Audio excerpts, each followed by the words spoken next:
I just wanted to start with a little bit of a disclaimer. Whenever there's simultaneous interpretation of a speaker, you have it two different ways. You could have equipment, and you would be hearing my voice through equipment only, and then be paying more attention to the speaker. We are not doing interpretation this way today. We're doing what we call semi-simultaneous translation interpretation, which means that Felix will be speaking, and then he will make eye contact with me, and I'll convey everything that he just said to the best of my ability. So any unworthy renditions are my own fault. And I recruited Jasmine to help me a little bit. We get tired after 20-25 minutes. And you can certainly ask questions if there's anything if you understand Spanish or Portuguese and you think that there's anything in my rendition, please ask questions at the end.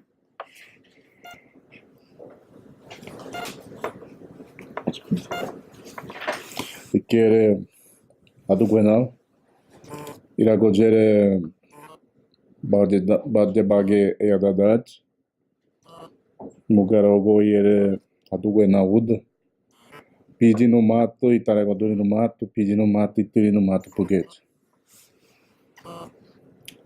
Bado de Maracogere de Amedo, Bado de Batubogiuge, Bado de Batubogiuge, Toro, Iragogere Chera Eadadat, aí no Toro Puguete, Boy Norini Puguete, Oin. Obrigado. So my name is Felix Rondon Adugoenau. I come from Adugoenau. This is my place. From the Badujaba Arua group, the Badujaba Sebegio subclan, the Badujaba clan, the Echerai exogamic half of the BOE people. I introduce myself to you using the tradition of my people, which is to say first the name of your mother. And Adugoenau is the name of my mother when she was alive. It's the registered name for the Brazilian government. When someone passes in our culture, we'll never repeat their name. So I'm only able to repeat her name to you, because this is not her real name. It's the name she was registered with. Eu venho de Mato Grosso, Brasil, na capital Cuiabá, centro-oeste brasileiro. I come from the center of Brazil. You have a pin dropped on the map that you can see. This is the state of Mato Grosso, and I come from the capital city, Cuiabá. And my people live about 400 kilometers south of Cuiabá. Bororo, mas a autodenominação é BOE. BOE, no BOE agora, BOE veio, gente que veio da água, gente que é da água. Os bandeirantes deram o nome de Bororo, né? E a FUNAI, sim, atualmente é reconhecido pela FUNAI, pelas academias universitárias, pelo nome de Bororo. E vieram outros nomes, Araés, Araé do Poconés, Bororo da Campanha, Bororo dos Cabaçais, Bororo Ocidentais, Bororo Orientais, Coroados, Cochiponé, Cuiabá, Porrutos, né? Esses são outros nomes que vieram ao longo da história. We call ourselves BOE, which means the people who came from the water.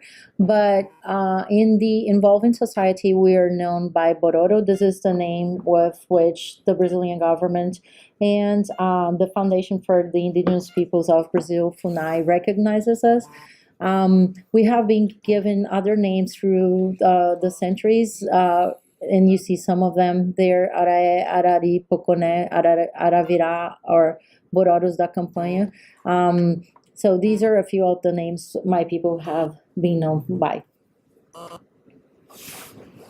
Na atualidade, muitos antropólogos, alguns outros estudiosos, outros pesquisadores, eles trazem uma definição para a palavra Bororo, dizendo que Bororo é pátrio.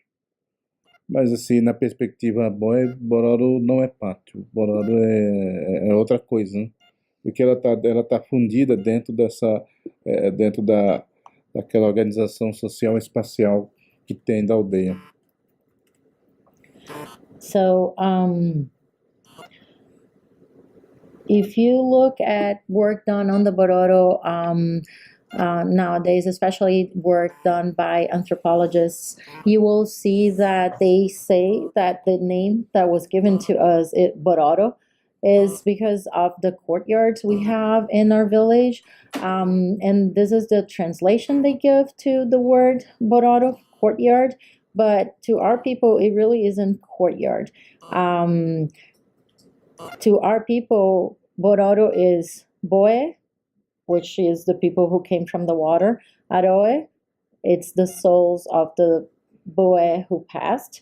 And E means there, and Ro means action. So Boe Aroe Ero, Boe Aroe Ero, that's like really fast. That's how the Bandeirantes understood. They said this word a lot. So the Bandeirantes, the explorers who went to central Brazil 250 years ago, thought, oh, okay, these are the Bororo people. So not only they're not the Bororo, they're the Boé people, but also Bororo does not mean courtyard.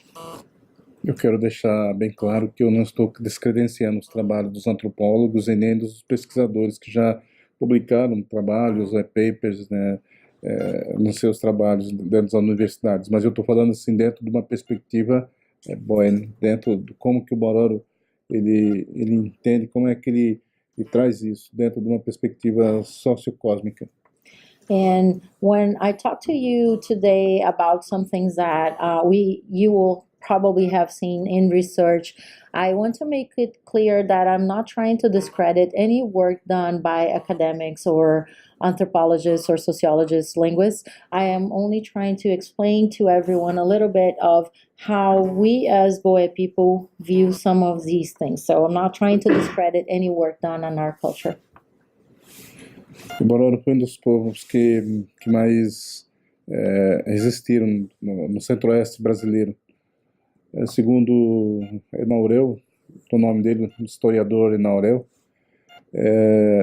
na sua pesquisa ele traz um livro sobre a história do povo Bororo e ele afirma que houve sim mais de 50 anos de guerra, né? E as frentes colonizadoras elas dividiram o povo Bororo no meio, né? que hoje é a atual capital de Mato Grosso, que é Cuiabá. Então ficou do lado esquerdo os Bororos orientais e do lado direito os Bororos ocidentais. So my people was in war with the Portuguese crown for more than 50 years. So Enaurel, one of the historians that studied our history, tells that because of political divisions in the colonizers, they separated our people in the Bororo, the western and the eastern Bororo, and that was done in accordance with a border that is the river Cuiapá, which crosses the capital state. So before that, we were one people, but we got split by the colonizing fronts that came to central Brazil. E a rendição Bororo aconteceu por conta, assim, os portugueses utilizaram a Rosa Bororo e outras mulheres que eles aprisionaram, e aí também aprisionaram, deixaram os filhos dessas mulheres de refém e obrigaram essas mulheres a ir ao encontro dos chefes de guerra para poder persuadir eles a não fazerem mais guerra. Isso no ano de 1700, segundo o historiador Enaurel. Still according to Enaurel, the Bororo people surrendered to the Portuguese crown after the Bandeirantes, the colonizers, arrested many women in the people and also their children, and they made the women go back to their own villages and convinced all of the leadership of the Bororo people to surrender to the Portuguese crown. That was around the year 1700. Sim, voltando sim, falando da história, é uma das armas que eles utilizaram, e a coroa portuguesa já não tinha mais ouro para pagar as campanhas contra os Bororo. Eles utilizaram as mulheres e depois, mais tarde, logo que eles foram batizados, eles regaram a festa aguardente, né? E aí eles deram cachaça, pinga para os chefes de guerra, não para todos os bororos. Still about our history, once the Portuguese had my people surrender, they actually started giving alcohol that we have in Brazil. It's alcohol made of sugarcane. So they started giving alcohol to, especially to the leaders of the people who would then not be fighting the Portuguese crown anymore. Os bororos, eles serviram como defesas que os portugueses foram empurrando os espanhóis para o lado oeste, além do Tratado das Tordesilhas, e aí colocaram os bororos como soldados de vigia nas fronteiras, né? E o Antônio Pires de Campos, um dos oficiais da época, dos militares da época, ele conseguiu aprender a cultura bororo, ele conseguiu aprender a língua, né? E ele que comandava assim os grupos de guerra do bororo, e fez os bororos combaterem também os panhaguás. Os panhaguás hoje já na atualidade não existem mais, né? E outros povos que estavam fazendo ataques constantemente aos colonizadores que estavam vindo trazendo a colonização. After my people surrendered to the Portuguese crown, some military leaders within the Portuguese noticed that that men in my people made good soldiers. So they started using men in my people to push the Spaniards west. So if you remember the Treaty of Tordesillas, that divided the lands between Portugal and Spain, and the Portuguese little by little pushed the Spaniards west, so that their territory would expand. So my people, Antonio Pires de Campos was one of the military leaders at the time, and my people fought alongside him to push not only the Spaniards but some other indigenous peoples further west. One of them one of these people were the Payaguás, who no longer exist today. Eu poderia falar um pouco mais alongado sobre o histórico dos bororos com a colonização, sim, mas assim, nós temos mais coisa para falar na frente e a gente teve que cortar um pouco, né, professora Simone? So there's much more I could tell you about the colonization story, history behind my people, but we want to talk to you about more today, and for that we cut a little bit parts of the topics, but you can certainly come and ask us question afterwards. Questions. Agora a gente vai falar um pouco assim, de como que o bororo como que ele compreende as coisas, como que ele entende, como que ele lida com as situações do dia a dia, né? Isso nós estamos assim falando da perspectiva BOE. So I wanted to now show you a little bit of how the BOE people see the world and the universe. And what I'll show to you right now is really from our perspective. I just wanted to talk to you a little bit how we understand things and how we think about some concepts that you have in Western civilization. Então eu trago aqui como exemplo dois fatos, né? No primeiro fato, o pesquisador ele pergunta a um ancião bororo, né? Ele pergunta: você tem 5 peixes, né? 5 peixes. Você tem que dividir igualmente para 2 mães de alma. Com quantos peixes você fica, né? E ele já esperava uma resposta do ancião, né? E o ancião responde para ele: eu fico com 5 peixes, né? So I'll give you an example of something that happened in one of our villages. We had a researcher, and they were researching mathematical concepts. So the researcher asks an elder, and here I make a parenthesis: for you to become an elder, you have to be at least 30 years older than when you were initiated, which would be around 13, 14 years old. So you would be at least 43. Not everyone who is 43, 44 can be an elder, only if you're very wise. Going back to Adugoenau's words, so the researcher wanted to learn a little bit about how the Bororo see math concepts. So he asked the elder, you have 5 fish, and you have to split them equally among your 2 mothers of souls. And we'll explain what a mother of soul is in their culture. So how many fish will you have left?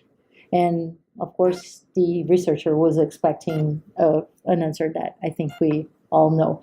But the elder's answer was, I still have 5 fish. E na perspectiva Bororo, ele ficou com 5 ainda, porque ele pode transitar numa mãe de alma como na outra mãe de alma. Então, obviamente que ele ia comer tanto peixe daqui como peixe de lá. So, Então aí o pesquisador esperava que ele respondesse que ele ia ficar com um. Ele ia distribuir igualmente, então dois para cada mãe de alma. E restaria um só peixe, né? Mas só que na perspectiva dele, Bororo, ele não vê desse jeito, né? O Bororo, ele é junto, né? Então, o mesmo peixe que ele poderia comer junto com de um peixe que é para uma mãe de alma, ele poderia comer na outra casa, na outra mãe de alma também. Então, por isso, na perspectiva dele, ele continua com 5 ainda, né? Mas só que o pesquisador queria que ele respondesse que ele ficaria com 1, né? Mas assim, na perspectiva dele, na perspectiva Bororo, não é assim que funciona, né? So the answer the researcher was waiting for was 1, because he was researching math concepts and the concept of equality that the Bororo people have. So he was expecting that since they always have to be fair and equal to everyone, the elder would give 2 fish to one of the mother of souls and the other 2 fish to the other mother of souls. So therefore, the elder would have left 1 fish.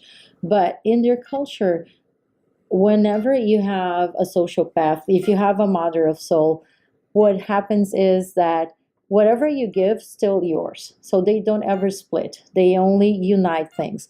So for the elder, the question was simple, because even if he gave 3 to 1 of the mothers of soul and 2 to the other one, or if he gave 2 and 2 and stayed with 1, or if he gave 2.5 and 2.5, he would still have all 5 fish, because they were his mothers of soul. So the fish, he would go there and eat the fish with them. They would still belong to him anyways. So that's their perspective, and then it's not. E o peixe que... Mother of soul. What is the mother of soul? We will be explaining, in a short bit. But eles queriam saber o que é mãe de alma. Eu falei que a gente vai explicar. E o peixe que poderia sobrar, ele entregaria para a pessoa que vem primeiro, das mães de almas que vem primeiro, quer dizer, a pessoa que nasce primeiro, entregaria o peixe que ficou, e aí ela pegaria, prepararia e mandava para outra mãe de alma. Então por isso que equilibra, né? Então ninguém fica com mais nem com menos, e ele come nas duas mães de alma. And if he were to be left with 1 fish, he would be required to give this 1 fish to the elder of the mothers of soul, and she would then cook the fish and go take it to the other mother of soul, because that's what you do in their culture, so that everything is balanced and fair. Então, mãe de alma, a gente vai falar mais na frente, quando a gente vai trazer a organização social espacial. And I'll be explaining to you a little bit better what is the mother of souls in a few slides. Então, o fato 2, quando foi perguntado para um ancião sobre a quantidade de ideia, né, para ver como que ele faria para expor uma quantidade de ideia, né? E sobre quando passaram 50 pescadores almas na frente, né? Das pessoas deles dois, do interlocutor e do ancião. E aí o ancião responde.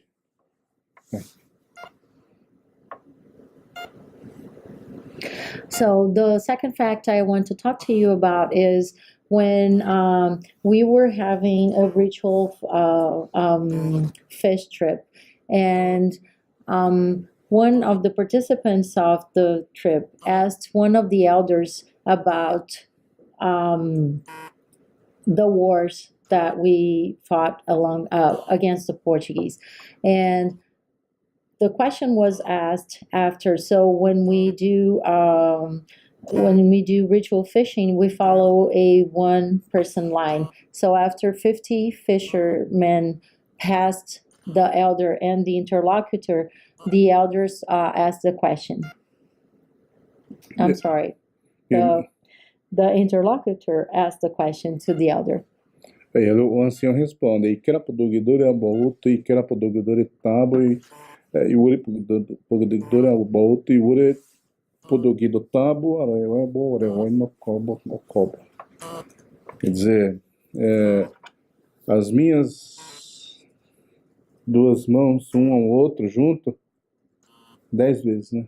Mais os dedos do pé, 10 vezes, mais a quantidade dos pescadores que estavam andando é a metade da metade deles. Então, aí que daria uma ideia de que era isso, mas ele não falou que para isso era isso aqui, né? Então, aí deu a ideia de que tem essa ideia de quantidade, de metade, mas do jeito, numa perspectiva amorosa, né?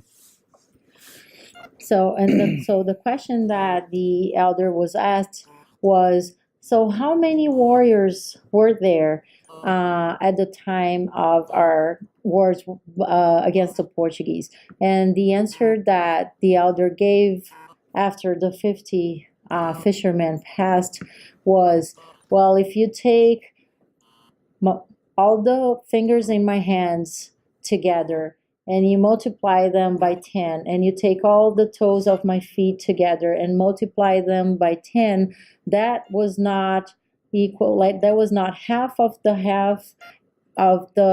warriors that we had.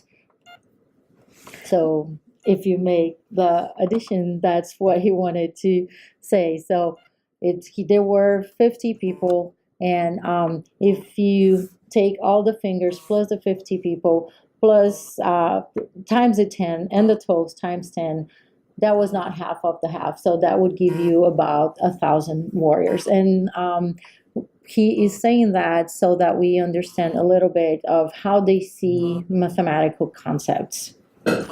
Então, isso aqui era, assim, eu fiz aqui a projeção aqui para um melhor entendimento. Isso aqui são as pessoas que estavam, ou são os pescadores almos que estavam um atrás do outro, andando em fila na praia. Eles estavam pescando e eles, quando o Bororo anda, eles não andam para lá, outro para cá, eles andam um atrás do outro, né? Eles costumam pisar um no raso do outro também, né? E aí para dificultar quantas pessoas passaram ali, né? E aí eles não andam aqui, o outro anda aqui, o outro não anda assim. Eles andam sempre um atrás do outro, né? Aí um pisa, outro pisa. Então, isso aqui, esse aqui embaixo, aqui é a ideia dos pescadores almas, um atrás do outro. Então, aqui é a metade, ele não quis falar que isso aqui é metade, mas é essa metade aqui que ele estava dizendo. Então, quer dizer que é como se fosse 250 pessoas. Mas ele jogou para isso aqui, ó. É como se aqui fosse a metade da metade. Então, aqui tem 50, ali tem mais, né? Aqui é metade dos pescadores almas, e 25, mas não falou 25, mas ele falou metade. Então, metade da metade, né? E por isso que ele falou o seguinte, Aroebo, Ereoino, Cobo, quer dizer, metade da metade. So just to try and make it a little bit clearer, if you look at the bottom of the slide, reason I represent this with the E's, like the eyes, is because that's how we see math. So when we walk in the forest, we make a single line. So, and we try to step on each other's footsteps so that no one can tell how many Bororo are, how many hunters are there, how many fishermen are there. And so, what the elder knew for a fact is that there was about this quantity of men fishing, and he could count the fingers and the toes and multiply by as many times, and he could say half of the half. So all of that together was not half of the half of what they had during the wars. Aqui traz a quantidade, assim, a ideia de que isso aqui está representando que são os dedos das mãos 10 vezes, né? 1, 2, 3, 4, 5, 6, 7, 8, 9, 10. Mais os do pé, mais isso aqui, que são que é a quantidade exata dos pescadores que estavam passando naquela oportunidade, né? Então aí teria essa ideia aqui, 250, mais 250, mais 250, mais 250, que é igual a 1000, né? Então ele quis dizer que era superior a 1000, né? Isso que ele quis falar. So if he were to say this in just using the number, he would have said there were at least 1,000 warriors at the time. O ancião que falou sobre isso, ele nunca foi na escola. Ele não sabe ler, não sabe escrever, não sabe. Mas ele que fez isso. And I wanted to make it clear to you that the elder who said that never went to school. He didn't know how to read or write, but that's how he saw math. That's how he counted.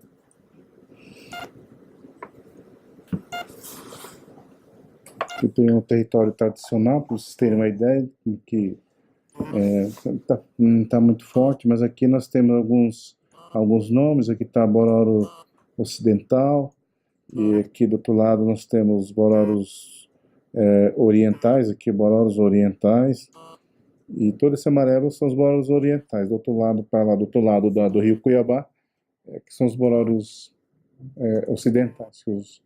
Aqui está Cuiabá, aqui, né? Aí eu tenho o rio, então, do lado esquerdo do rio, eles chamaram de Bororos Orientais, do lado direito, Bororos Ocidentais. Os Bororos Ocidentais, eles foram exterminados, eles não existem mais. So I show you here the original territory of my people. We used to occupy both sides of the Cuiabá River in Mato Grosso. So the western Bororo would occupy the western part of the river, and the eastern Bororo would occupy the east part of the east side of the river. But the western Bororo no longer exists. Tem os territórios atuais, né? Aqui tem os nomes das atuais reservas: Jarudori, Meruri, Perigara, Tadarimana, Teresa Cristina. E dos 300 mil quilômetros quadrados ficou um território que não dá para ver, mas aqui é 300 vezes menor. So we nowadays have 5 villages: Jarudori, Meruri, Perigara, Tadarimana, and Teresa Cristina.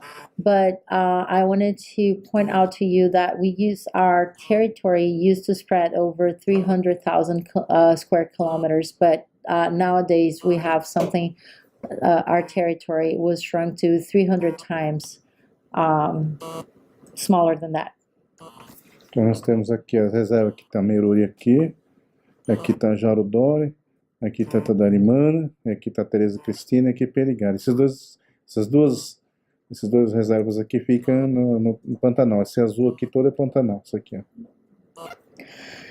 So on the right-hand side of the slide, you see Meruri, which is the biggest village that the Bororo still have. Not many speakers of Bororo left there.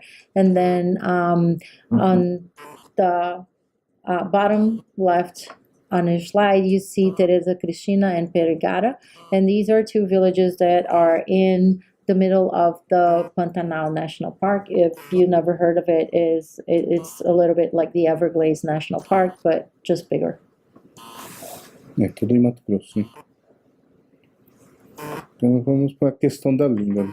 Sim, o povo Boró ele tem pelo menos 3 linguagens, né? Tem a linguagem do cotidiano, tem a linguagem ritual e a linguagem do canto ritual e do choro ritual. São 3 coisas diferentes uma da outra. I wanted to talk to you a little bit about our language now. We have 3 different languages.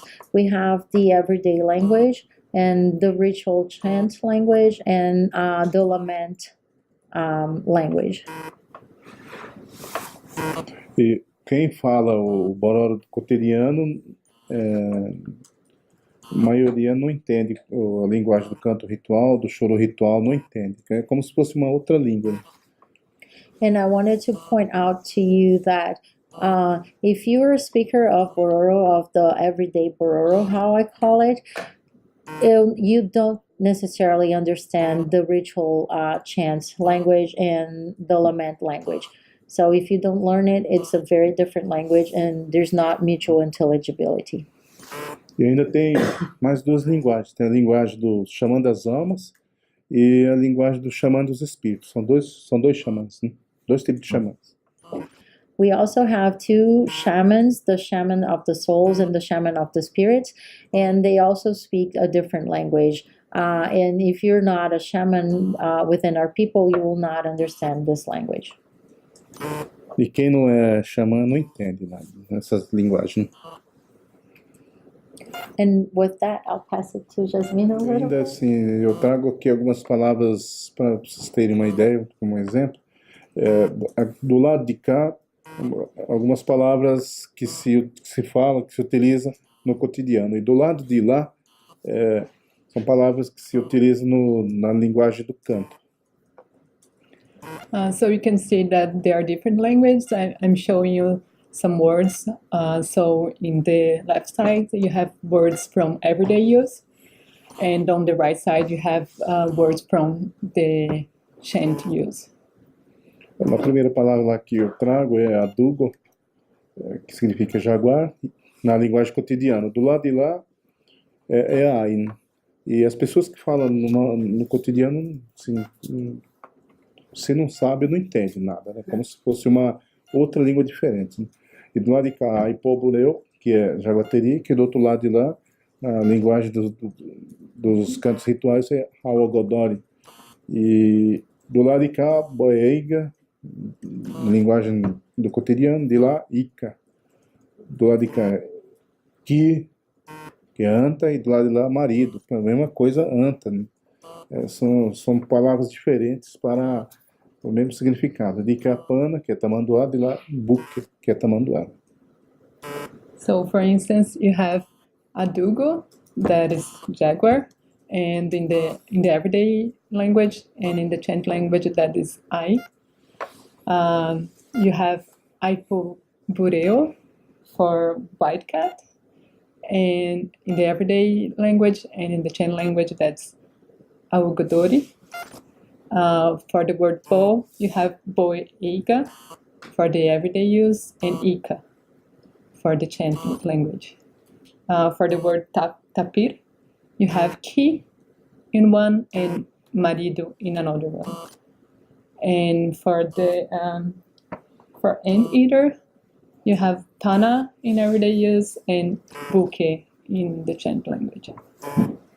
Assim, só para você ter uma ideia de como que as palavras, assim, elas modificam muito, né? Assim, não é a princípio pensava que era uma contração, então ou então a linguagem dos cantos era muito, muito, muito milenária e permaneceu como está, e a língua do cotidiano foi modificando. Antes se pensava isso, mas aí a gente percebe que para jaguar, por exemplo, lá de cá é adugo, de lá é ai. Você vê lá embaixo, lá aqui, de cá é ki, de lá é marido. São completamente diferentes, são palavras diferentes.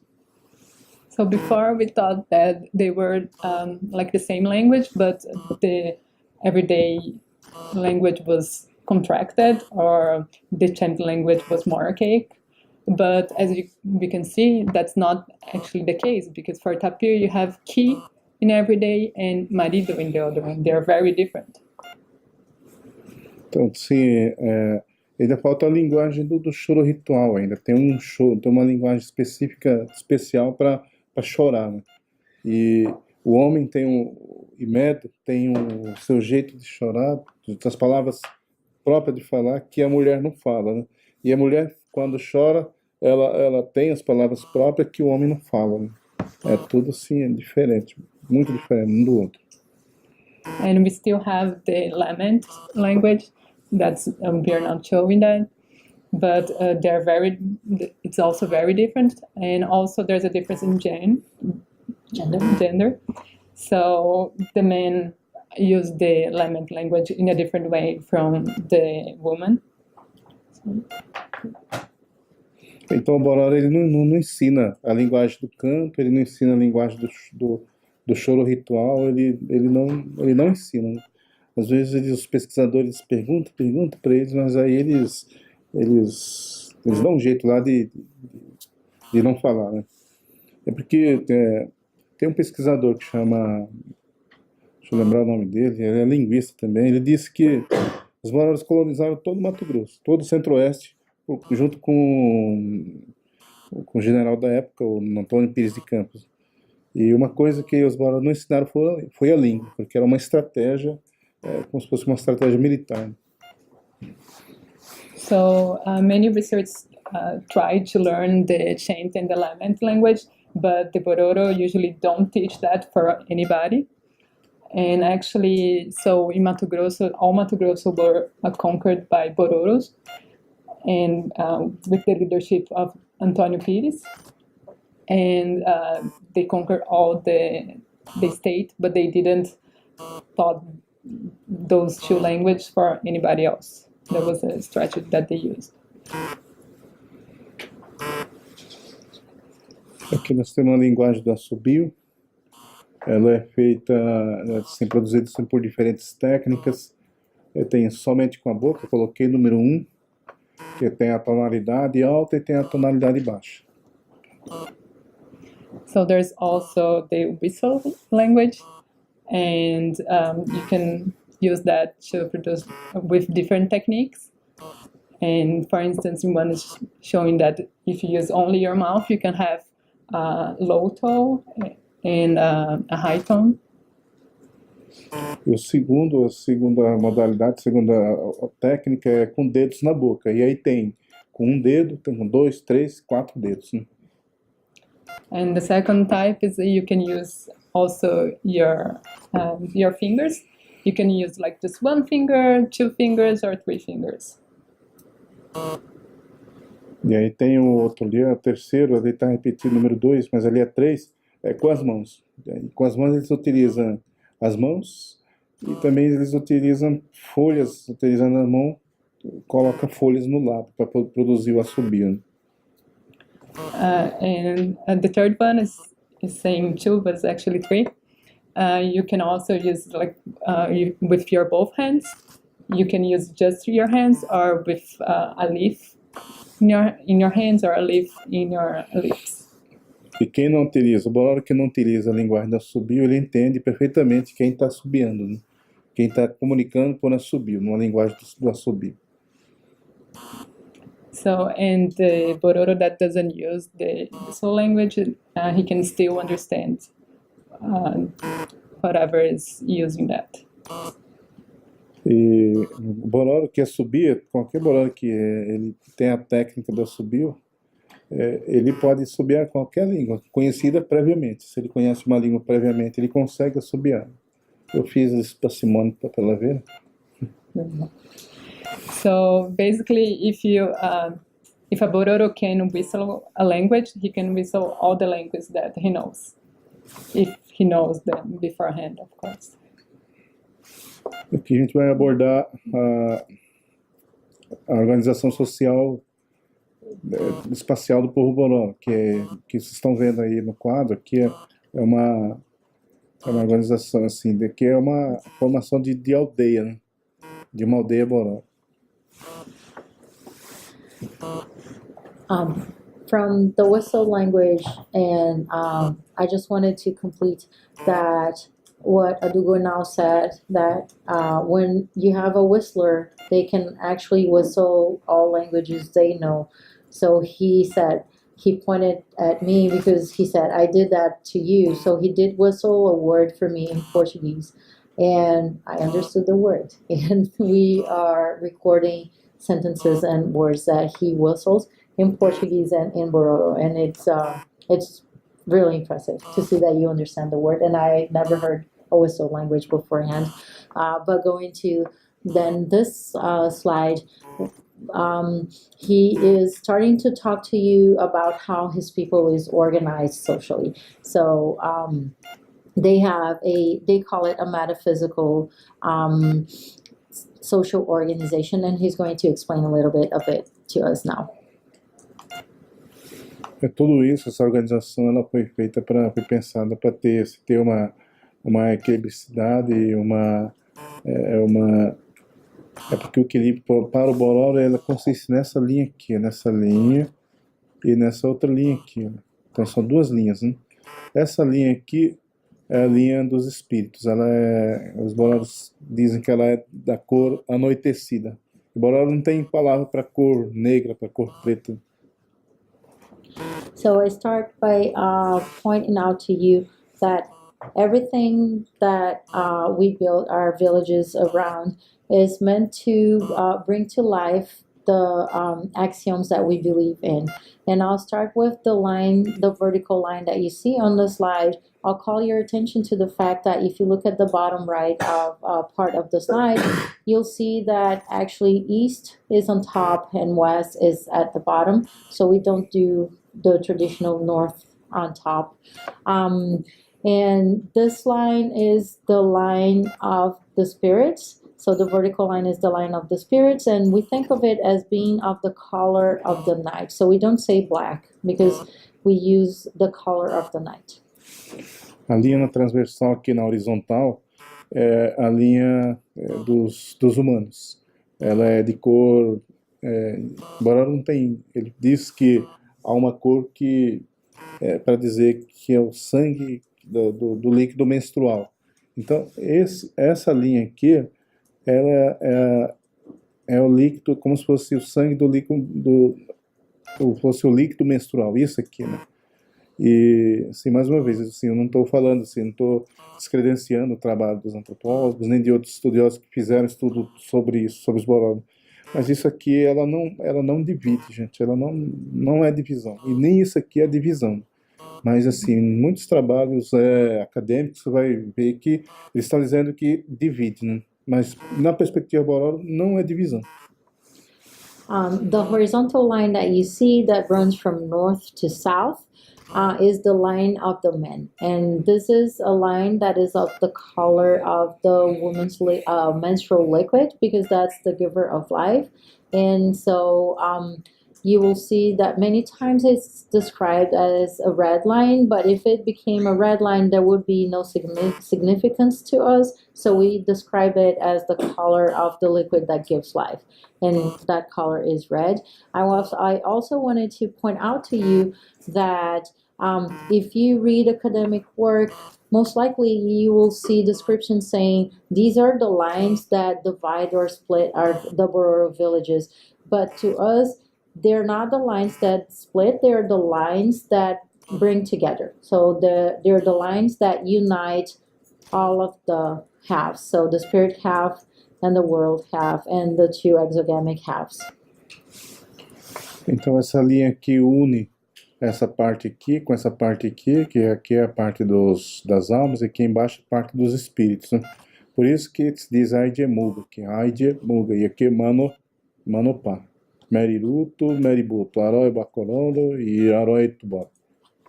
So this line actually unites the world of spirits and the world of the souls. So the Meriruto Manopá with the Adugoenau Meributo. E a linha aqui da cor do líquido menstrual une os Tuguareg, que é essa metade exogâmica aqui, que é das mulheres Tuguareg, e essa metade das mulheres Echerai.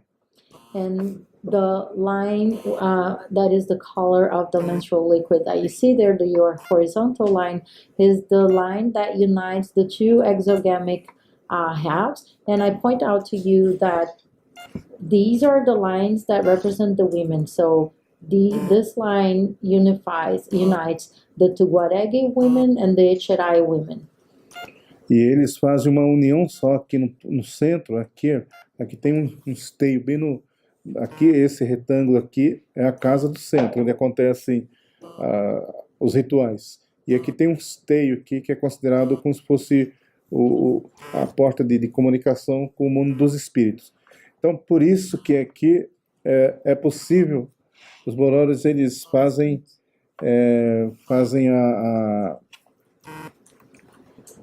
como que a gente fala? Eles invocam a alma dos mortos. Então, por isso é possível fazer isso aqui. And the central point that you see is the union of all of I just told you about. And that is why at that center point in our Baitu, our central house, you can actually call the souls of the dead. E aqui nós temos o clã dos Aroro, clã dos Iwagudo, clã dos Apiboreg, clã dos Paio. Aqui Badujeba, Kie, Bokodori Tcherai, Bakore Tcherai. O totem desses são as larvas, o totem desses são as grades, esse aqui é o acuri, uma palmeira, esse aqui dos bugios. Esse aqui não tem totem, que é assim animal ou vegetal. Aqui o totem desse clã é a anta, e o totem desse aqui é o tatu gigante, o tatu canasta. So what you're seeing here, the Aroroe, the Yowagadu, the Apiborege, and the Paiwe, the Badujeba, the Ki, the Bakudore Echerai, the Bakoro Echerai are our 8 clans. And each of the clans has a totem, and that's where they get their names from. So, for example, the Kie is the clan of the Tapir, and the Bakudori Echerai is the clan of the giant anteater. And I wanted to call your attention to the fact that the Badujeba, the clan that you see on your bottom left side of the slide, they do not have a totem. And this is my personal addition. This is the clan. They are called the village builders. So they not only have physically to build the villages, but they also are the spiritual village builders. So they keep the culture alive. And this is the clan that Adugoenau comes from. E a gente vê o norte para cá. O norte para nós não fica para cima. Aqui eu trouxe uma legenda aqui, ó. Então o norte fica aqui à minha esquerda e o sul fica para a minha direita. And again, I remind you that our north is what you see to your left, and our south is what you see to your right. Então, os Bororos, eles fazem fusão, né? Tem a natureza e cultura, cultura e natureza, depois vem ser humano, ser espiritual, ser humano, ser animal, ser humano e seres inanimados. Faz uma fusão. My people lives on the belief that everything is a fusion. So there's a fusion between nature and culture and nature, between human beings and spiritual beings, between human beings and animals, and between human beings and inanimate beings. Isso aqui para nós é união, não é um círculo, não é uma esfera, não é uma bola, não é um redondo. So the circle you see where we build our villages, it's actually stands for union. So we don't see it as a circle, as a ball, or any kind of shape. We see it as union. Isso aqui é reciprocidade. This line means reciprocity. So again, not division, but uniting two halves. Aqui é a inextricabilidade vital e espiritual, que une as forças espirituais e as forças dos homens. This line means the inextricability between the living and the spiritual. Aqui tem os 3 conjuntos da união, da reciprocidade e da inextricabilidade vital e espiritual. And together you have the 3 lines representing union, reciprocity, and inextricability between life, living, and spirits. Aí tem a organização clânica dos 4 clãs. Né?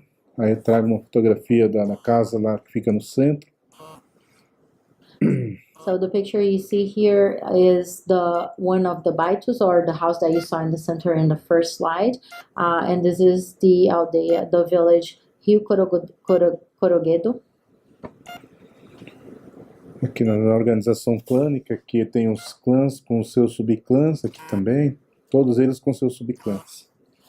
And you can see one village from above, and what you see on your left side is now all of the lines. So the three axioms, the union, reciprocity, and inextricability.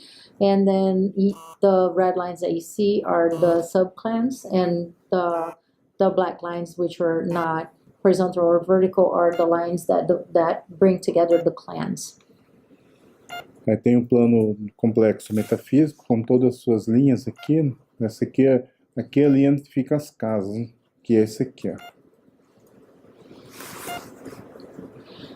So this is the full metaphysical complex, and all of the intersections are intersections where either two groups, two subclans, or two clans can meet. And if you see it from a picture, then you see that the houses are in line.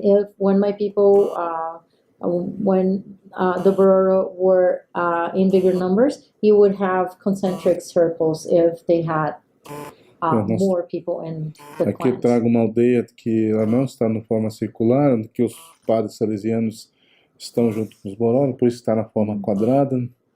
Mas aqui é assim mesmo, e as crianças são educadas para dentro do complexo metafísico, mesmo com a aldeia na forma quadrada.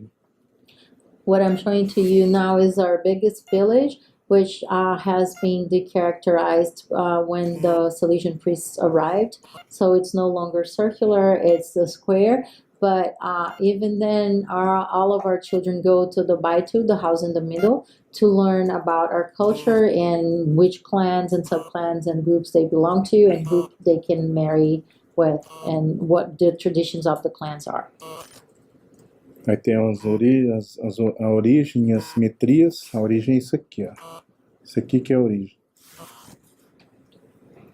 So again, I'm showing you like the point of origin and then the points of symmetry. So if you remember the one with all the squares, these are all points of symmetry. And again, they are points where different subclans and groups within the subclans or entire clans can meet. So if they have to meet, they go to exactly those points. E esse aqui é o círculo das casas, esse aqui. And what the circle that you see outside or our union is the circle of houses in the village. Só para falar da equilibricidade, que essa organização social, ela orienta para uma sociedade sim, mais equilibrante e mais justa. Por isso fala PUMEG. So within the axioms, we have one big belief, which is the Pumegi, which means that everything has to be reciprocal and everything has to be equal. So what you do to the other does to you, and everything has to be balanced. A PUMEG é uma forma de cumprimentar, né, que está perguntando, que orienta que tem que ser equilibrado, né, um ao lado do outro. Se eu pergunto para uma pessoa se está PUMEG, quer dizer, primeiro se ela está equilibrada com ela mesma, para ela estar equilibrada comigo, né? E nós dois reciprocamente. So we use Pumegi to as a compliment, as a way of saying hi nowadays. And what I mean when I say Pumegi to someone is I wish that you are balanced within yourself so that you and I can be both balanced. Que é o exemplo de Pumegi. Se tem para lá, tem para o lado de cá. Se tem para cima, tem que ter o lado de baixo também. So we use Pumegi also when we build our villages. So if you see that if there's something on one of the sides, on the north side, there has to be something on the south side. If there's something on the north side, there has to be something on the south. On the east side, there has to be something corresponding on the west side. Tem exemplo de Pumegi também. This is another example of Pumegi. Esse aí ele não é um signo de poder, ele é um artefato, ele é uma ferramenta para as almas participar junto com os vivos dos rituais.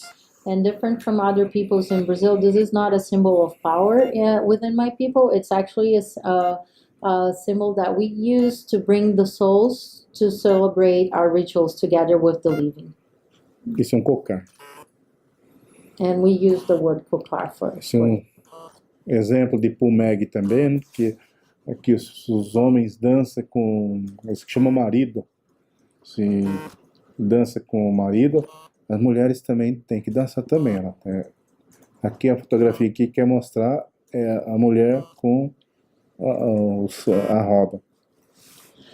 Another example of pumegi is that if one of us dances carrying the wheel is called marido, and it's a ritual wheel. It weighs more than 450 pounds. So if the men dance with it, the women also have to dance with it.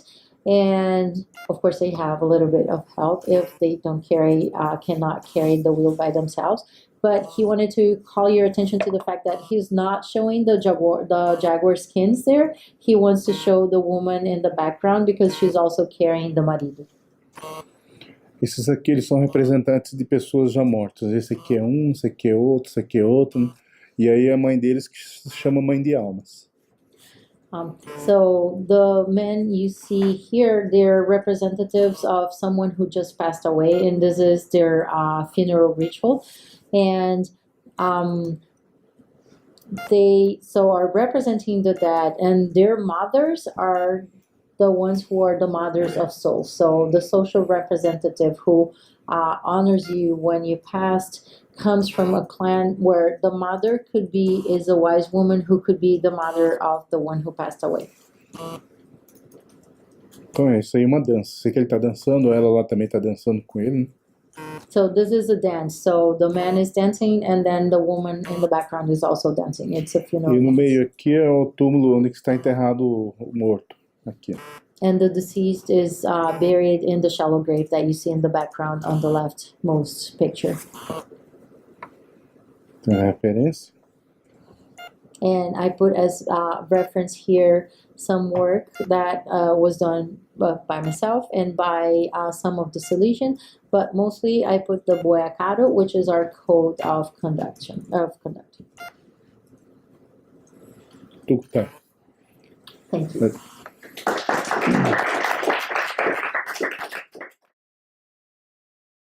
Was the language explicitly taught to each other, or were they picking it up? Professor, ele está perguntando se a língua assobiada é ensinada ou a pessoa só aprende. É porque ele aprende, primeiro aprende bororo, né? Uhum. Depois ele aprende a língua assobiada. Mas alguém ensina ou aprende? Ele aprende com os outros, né? Aprende. So no, they learn Bororo and then they pick on the language with peers. É igual aprender a língua, né? A língua, lá ninguém ensina a língua. Por exemplo, tem as crianças lá que falam bororo, mas ninguém não tem um padrão não tem um método para ensinar. Eles aprendem porque está no meio. Né? So he says that it's just like Bororo, the spoken language. Children just learn it, and the whistle language is the same thing. They just learn. They don't have to go to school or to have a teacher to teach them the language. Agora, para aprender a língua do canto e do choro de ritual, aí precisa ser ensinado. But the ritual chant and the lament languages, those have to be taught because they're different.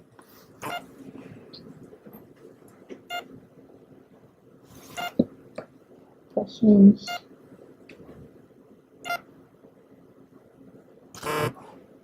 Yeah. I was wondering about the fact that was given regarding the person studying mathematical knowledge and the number of that. So was that misunderstanding ever corrected? Or... Good question. Let me ask. Ela está perguntando se aquele estudo matemático, só a pergunta que o pesquisador fez sobre os 5 peixes, ela falou se o mal-entendido foi corrigido ou nunca foi corrigido em publicação acadêmica. Mal-entendido na perspectiva de quem? Do pesquisador. Não, para ele, matemática, né? Se tem 5 e tem que ter outro, tem que sobrar 1, né? Okay. So he says that no, that for the researcher, math is math. So if there were five and you have to split them equally, then you have to be left with one if it's an integer division.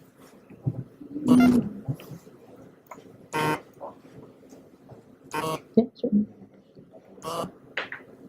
What is the context that you use the whistle? The whistle, ok.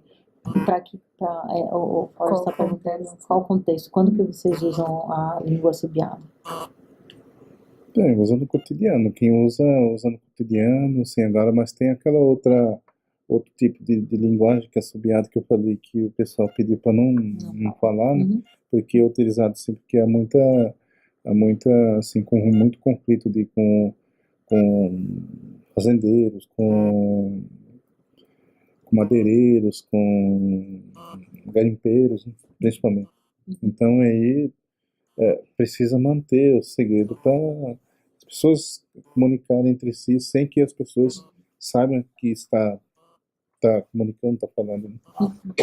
So he says that, so there are a couple of things here. So there's the whistle language, and for like in general, this is my addition. There are two types of whistle languages in the world. One of which is for non-tone languages, and these are languages where usually the whistler whistles each individual segment, right? So if you have a word like computer, which is the one he whistled for me in Portuguese, he will whistle like and everything, right? And then the other type for tonal languages would just be changes in pitch in F0, so like high and low tones. But so this is really a language. He will whistle the entire sentence, and they use this every day. I would like to point out, he didn't say that right now, but that from our talks, there are very few whistlers left. So mostly the elder whistle the language. The women stopped whistling because somewhere around the first half of the 20th century, the priests started saying that whistling was not something dignified of women, so they should not whistle. So then two entire generations of women stopped whistling, and then they're no longer transmitted to women. And then they have two other whistle languages, which are whistle codes, which he made just this one sentence to me because they don't want to share this. This is used, so in this one, they actually reduce syllables. And then in general, they will use fingers because it's longer distance communication. But this is now, so it was used to hunting and fishing. Nowadays, it's used to tell other people in other villages or people who are close by that there are invaders. So loggers or people who come for gold or for diamonds, that there still is in this area. And so the elder asked him not to talk about this code language, so the reduced syllable. So I have one sentence, and you can see that it's really reduced, and you don't have all the segments anymore. And that one is just for long distance and to communicate about invaders and dangers, etc., etc. And the other one can be used every day.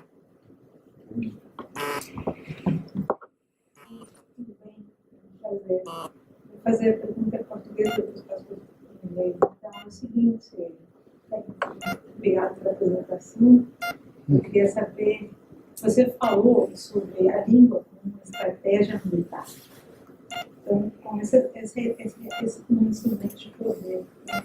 Então, sendo esse um instrumento de poder, vocês conseguiram conquistar e também, a partir de sobreviver na cultura como povo, como é esse desafio de entregar esse conhecimento, esse poder para a civilização desenvolvida, como vai ser utilizada, é um pouco esse desafio, como é para vocês e como vocês colocam dentro do contexto, né, das suas necessidades. Então, eu vou passar para vocês, tá?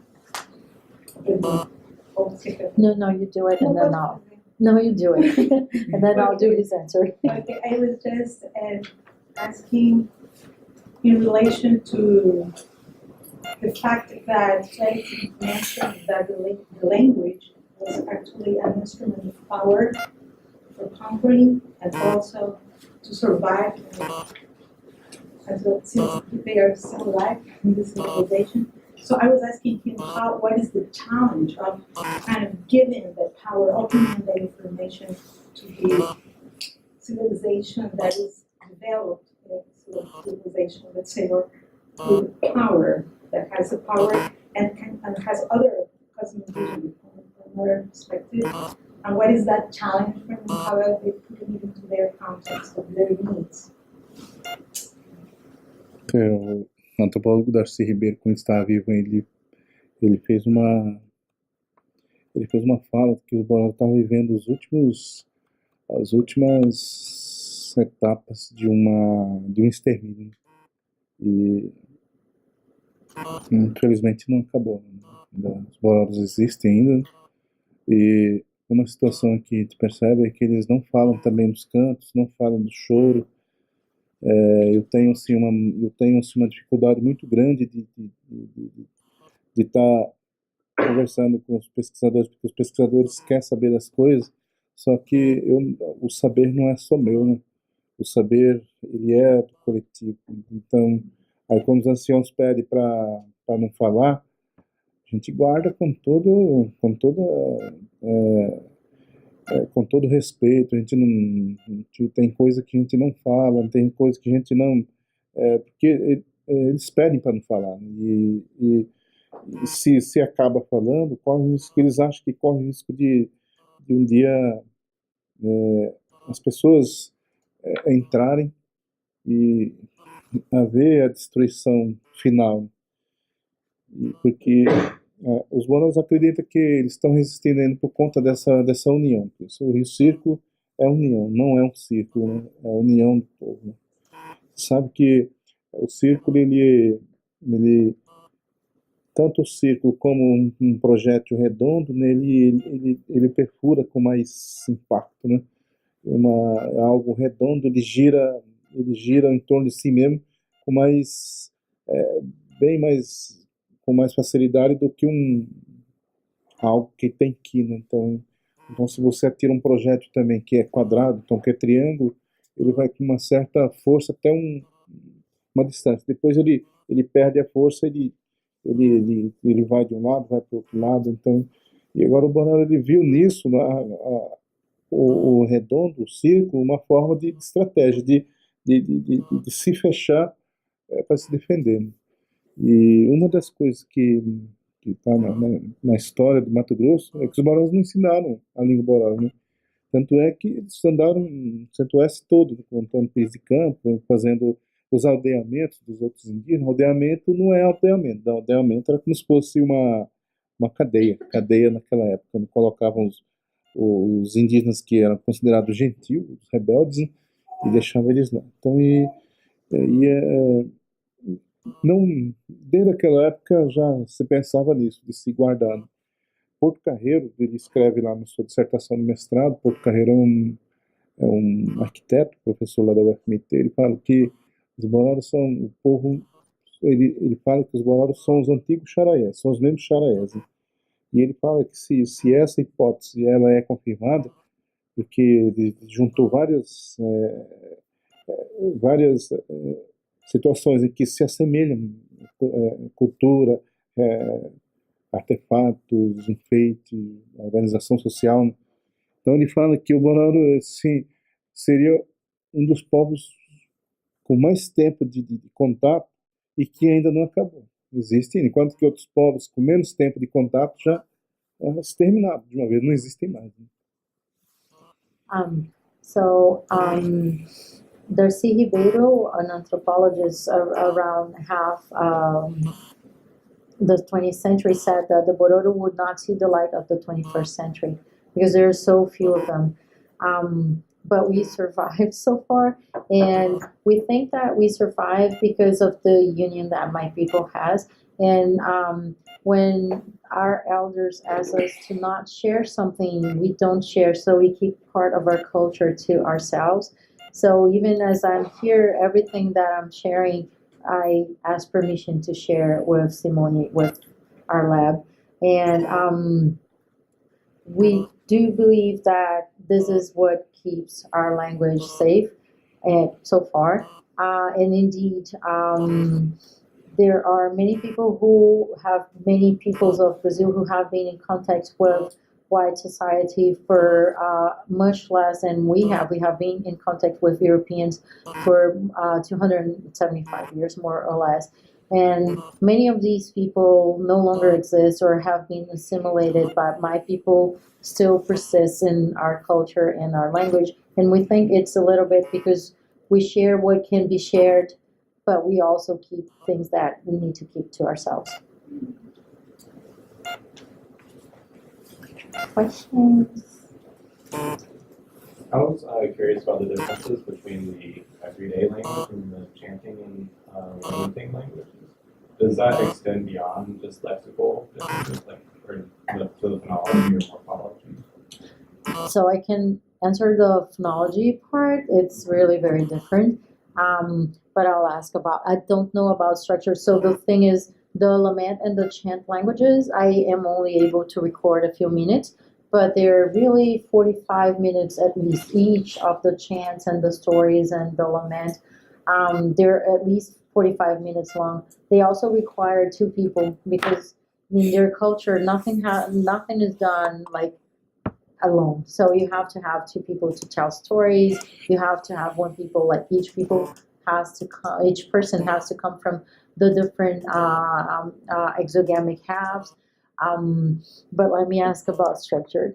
Professor, ele está perguntando se a língua do choro e a língua do canto ritual, se ela tem, se só assim as palavras são diferentes, né, que nem são bem diferentes dos animais, ou se também a estrutura, tipo a ordem das palavras, a fonologia, outras coisas são bem diferentes. Os verbos. Acho que a fonologia mesmo, acho que muda que os verbos, que muda as palavras também mudam, né? Por exemplo, uma frase assim, se você faz uma frase, ela é completamente diferente de uma fala do cotidiano. Se você compara as duas frases, assim, quem entende Bororo, mas não entende a língua ritual, parece que está ouvindo uma pessoa estrangeira falando. Entendi. E a ordem das palavras também muda. A ordem Por das exemplo, palavras também muda também. Eu falo, quando eu começo a falar no vocativo, eu falo em Adugoenau, em Adugoenau, mas no canto, no lamento e no canto é diferente. Nem aproxima. So he says that actually syntax is also different. The phonology is really, the phonetics at least is really different. There are even sound segments. So they, like, I could tell that the chant appears to have glottal stops that the language does not have anymore. There might be a pharyngeal stop there. But also he says that even word order, everything is different. And it's not mutually intelligible. So if you speak one, you don't really understand anything of the other. Eu cantei um trecho de um canto lá, você percebeu que ela é muito, muito diferente da língua falada no cotidiano. Yeah, it's just reminding me that when you recorded, you said that it was very different from the everyday language. So is there any explanation or consensus on the origin of these different languages, like the chanting language versus the ordinary language, either in a cultural context or in an academic sense, like where it came from? Very good question. I don't know of any academic explanation for that, but let me ask.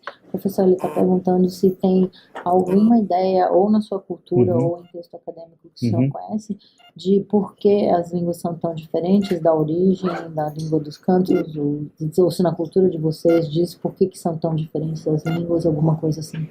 Não tem assim, nenhuma menção nos mitos, não tem, né? Mas aí você percebe que há houve um legislador dentro do povo Bororo e foi ele que organizou os cantos. Agora não sabe se ele era de outro povo ou não, né? Pode ser também, pode ser que sejam vários povos que se juntaram e pronto, formaram um só. Pode ser isso também, né? So he says that there's no mention in any of his people's stories. He brings up the hypothesis that they say that they had one person who was their social organizer and who came up with all the chants. So the chants they tell stories too about their origin, about harvest, about different things, different points of life and death. So he says it is possible that actually this one organizer was a person from another people, like another culture, and then spoke another language. It's possible that the different clans were originally different peoples, and they just came together to form the Bororo. Do they see utility in keeping some recordings for preservation or like for your day-to-day life? Do they be listening or like find it just like experience? So, ele perguntou se vocês veem utilidade em, por exemplo, deixar cantos e histórias nessas linguagens gravadas para o povo usar mais tarde, ou se não tem utilidade nenhuma um projeto desse tipo? Eu acho que tem enquanto um documento, acho que ele tem, mas daquela forma que eu contei para você, que precisa do outro para viver, eles não contam a história, eles vivem a história. So he's telling me that from a certain perspective, it would be useful for his people to have this. The problem they have, for example, with many of the stories is that they should not be told by one person. They have to be told by two people at least. And if they're told by someone from his clan, then the other person has to come from not all of the clans on the other side, because there are social pathways, and you have to obey the social pathways that comes from your clan, that get to your clan. So it needs to be a specific person from one of the clans, not all of them on the other side. And also, so they believe that all the stories, they are teachings. And so the way they do it is he'll start the story and he goes to a certain point and the other person continues the story. But then they have to include personal experiences. So whenever you're at one part of the story where there's a teaching for children, for example, about your culture, you have to bring in your personal experience. And the other person from the other exogamic half will do the same thing. So one problem that they face, for example, is they had some books done for them, for children, so to tell stories of his people. But these important facts for them culturally are very important. They were neglected, so then the people will not use the book. So the teachers or the mothers, because they feel that the story in that book is dead. Because first of all, only one person is speaking. So maybe like if they had included two narrators, something like this. And also because if you don't bring in your personal experience to show children how that concept would apply in life, then you are killing the story. So it becomes a dead story. So one of the challenges we're facing, because he's interested in doing something different, is how do you get around that and make it a living story every time? Yeah. You mentioned books. Did the Burr have their own writing system, or was that written in a program? Yeah, so the Bororo, when they came in contact with the Salesian priests around 250 years ago, they didn't have a writing system, and the Salesian priests devised a writing system for the people.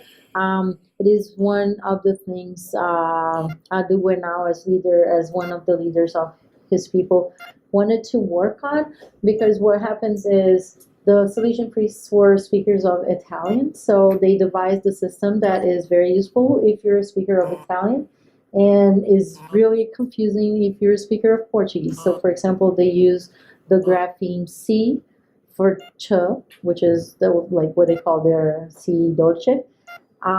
But that would require three letters, three graphemes in Portuguese, like t, like T, C, and H. That's what would make ch in Portuguese. So what you see, Adugoenau showed to me, is you have many younger people in his culture who write, but they will write using more the graphemes of Portuguese, and then it's very hard to tell the words. So, for example, J is J, but that doesn't happen in Portuguese. So he would like to work on an orthographic system that would approach Portuguese because most of them are Portuguese bilinguals, so that people can write better. But they do have a writing system. Yeah. Falando sobre o sistema de escrita. More questions? Nope. So I would invite us to thank Adugoenau again, and I would like to point out that we have food outside, so please eat something. Thank you for coming, everyone.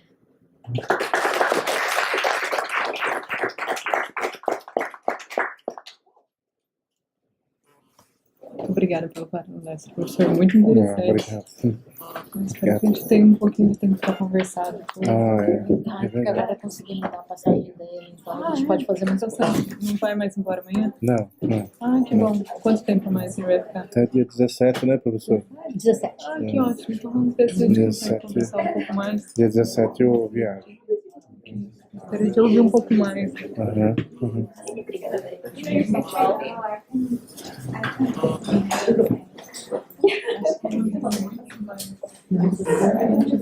Você sabe mais, professor?